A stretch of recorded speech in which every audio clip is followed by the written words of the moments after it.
everyone. So today I'm going to go through some heel turns, how to do a heel turn.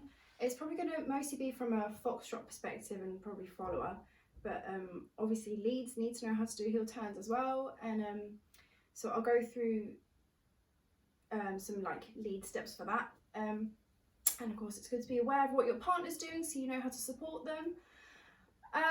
And we use heel turns when we need to change direction, but we can't afford both of us to move very far, so one of us stays still, which is the heel turn, while our partner moves around the outside, so kind of like a pivot. See, dance is just physics. And so yeah, obviously in foxtrot we use a heel turn to like go from this diagonal to that diagonal, and obviously we use them in waltz. For followers, a double reverse spin starts with a heel turn. It's just obviously a lot quicker and there's a completely different feeling to it. It's not as kind of dragged out. And I think impetuses use them for leads, and like in quick step you use a heel turn to change to promenade. So then you're on the inside of the turn and your follower does most of the legwork to get around you and do your quick step charge in promenade. So yeah, they're really important, but they're really hard. So I hope this helps. I would love to go through a feather step, like do a feather step into a heel turn, but yeah, I don't have much space.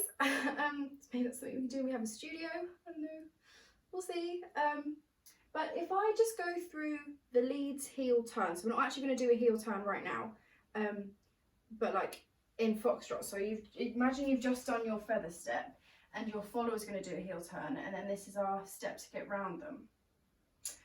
What we basically do is, you know how in your feather, I think you're on your right foot, I'm not sure which step it is, but you go in on your heel and you rise up onto the toe. It's going to be the same thing, feeling, but on your left leg. So you go in on a big strong heel, it's a big drive step, this is really important. It's exactly the same as your feather. The first step is going to be a big drive step on a heel on your left leg. And then as we rise onto the toe, that's when we pivot round. Oh, it's carpet. That's when we pivot round and then come out on our diagonal. And the important thing about this is that just because we go up onto a toe doesn't mean that we pop up, go on straight legs, leave our hips away and leave our partner feeling like we've flown away. We need to be nice and grounded even though we're going up, and we need to support them on this heel turn because it's a real test of balance. So as I said, we're going on a big strong heel, and then as we go up we want to feel like our knees are going forward and we're right up high onto the toe, as high as you can, but we're not up here, we're like our knees are working forward, so are our hips, and our frame is strong and we're kind of shaping to the left. So I've done this before, so it's okay, but you go like here, oh, and you don't fall out of it. Yeah, so like that's really important that you support your follower, and then obviously if you don't fall out of it, when you come up onto the toe we need to lower, and like this is like a big, like we use our right leg to come out of it and then we lower into another drive step into our feather that goes on another diagonal. I've done the wrong directions on that, so we go like and slow back into our feather. And yeah, that's all I really know about the leads perspective of the heel turn in foxtrot. But obviously if you keep watching you'll find out how to do a heel turn, and it's just on your other leg, so like heel turns for leads will be on your left. Like that, but I'm going to talk about it from a follower's perspective. So followers, if we just imagine we've done our feather step, and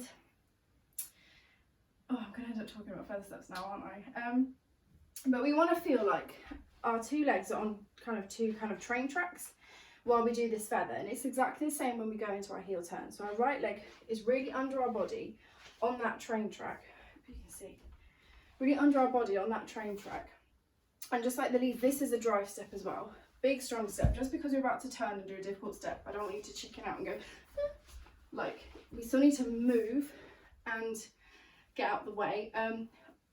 I'm sure some of you will have heard your teacher or coach say to you in foxtrot, particularly on this feather, that you need to get out of the way but stay with your partner. And it seems a bit like I can't do both at the same time, but I promise you can. You just got to keep practicing and have your teacher with you, because it's a bit of a funny one.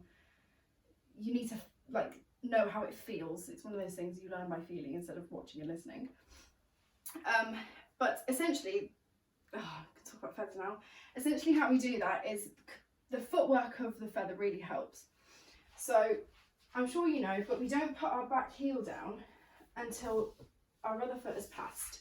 And that really helps, like obviously we're getting out of the way, his leg is getting out of the way, but we're still staying with our partner. And we drag this heel for as long as possible, slow as possible, obviously within the timing. And then we only like put this back heel down when this one is passed. And when this foot is passed, that's when we pick it up and then we go into our next step. But essentially, that's how we get the feeling of like, I'm getting out the way, but like, I'm not putting my heel down and I'm not running away with this heel. So that's how I'm still staying with you, essentially. In a nutshell, kind of. But it's the same feeling in this heel turn. So this first drive step, you don't put your heel down until you've brought your feet together and about to do the heel turn. So we do our big strong step backwards. Oh, I don't have much space. We do our big strong step backwards, and then we don't put the heel down until like we really emphasize this one, because that's how we get the oozing feeling and slow foxtrot slow. So this is our slide step. And then here, okay, I'm pretty sure the actual technique is to use both of your heels on the floor and you just go from here to here. But I don't know if you can see, it's a bit hard to keep your feet together. Like if I start with them here and I do this, they end up kind of like our tango funny feet. So I think this might be a competitor's kind of trick. I'm not sure if it's like a medal test thing, but it's what I was taught anyway. When your left foot comes in next to your right one, you can afford to pick it up like ever so slightly, even less than you do in tango. And if you do it right, it just looks like your foot's on the floor. So if I show you, like you'd hardly know that I did all the turn on my right foot. So you do this big strong step and then it comes here, and then I just pick it up and it kind of hovers like I'm kissing the floor with my foot, and it just hovers next to it.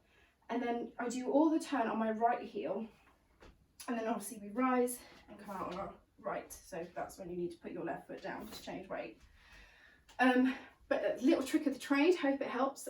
You might find it easier to do it with both your heels on the floor, but I feel like it stops the movement. You can't fully turn, and like you feel a bit heavy on your partner, like if you have both your heels on the floor. So again, that feeling of like getting out of the way but you're still with them.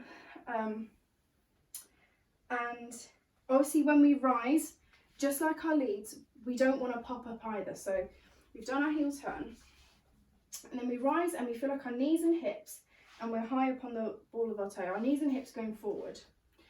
And this is our chance, because we have a lot of time. It's like slow and slow. That's a lot of time to be balancing, and which is why it's so hard. But in this time when we rise, my teacher taught me that whenever you want to make a shape, your hips have to go forward for your head to go back. And a good way to do this is to put your right hand on your left hip and your left hand on the right side of your head, and you just pull. So if I pretend I've just come out of my heel turn and I'm on my toes, and I have that slight second before I come out, this is when you go there. And essentially it's the same thing on a spin turn. If I do a spin turn there, and not fall over. But obviously don't go overboard with it, because it essentially is just a heel turn. It's not a shaping step. It's not like a line, rather. But yes, that also helps with our balance. So like if we go up on our toes and our knees and hips go forward, then we're a bit like falling a bit. So this is why we need to like get our hips involved and our head balances us. So like here. You can practice that for any dance actually, for shaping. But yeah, that's just a little trick of the trade to like help us on our rise. And then obviously when we step out on our right foot on a toe, and this kind of like catches us, and then we lower and go into our heel, big strong step to swing back into our feather in the other direction, just like the leads. Oh, essentially leads for heel turns, I'm pretty sure you go in line. Don't quote me on this because I've never done it, but I'm pretty sure you go in line, and then obviously like here. Yes, I could be wrong on that. But yeah, so that's a heel turn. Obviously there's not much space now to do like your dry step, and like it's really hard to practice all the shaping and stuff, but for now, if you just want to practice like getting into like the habit of like doing this. Oh, and something else that makes it easier is if your right leg's on this train track and you take it under your body, but if you turn, you might be able to see this, if you turn this foot ever so slightly that way, sorry, I think I've broken my toe, so this doesn't actually help, but it's fine. So if you turn it like this way, like if you drop the ankle, it kind of kick starts the turn. I don't want you to go overboard and actually take the step that way, because then you'll be a bit of a mess. It still needs to be under your body, but like it's just at the last minute you use the outside, your outside toes like that. So I hope you can see it, it's like that. So yeah, no, this is the best angle. If I do it mini, it's like that. And then you do your heel turn. But yeah, if you don't have much space, or you're not strong enough or confident enough yet to do it with a big drive step, then that wasn't amazing. I didn't get my feet together. Oh yeah, feet together on a heel turn is a massive thing. I don't need to like have it waving about there. They need to actually be together.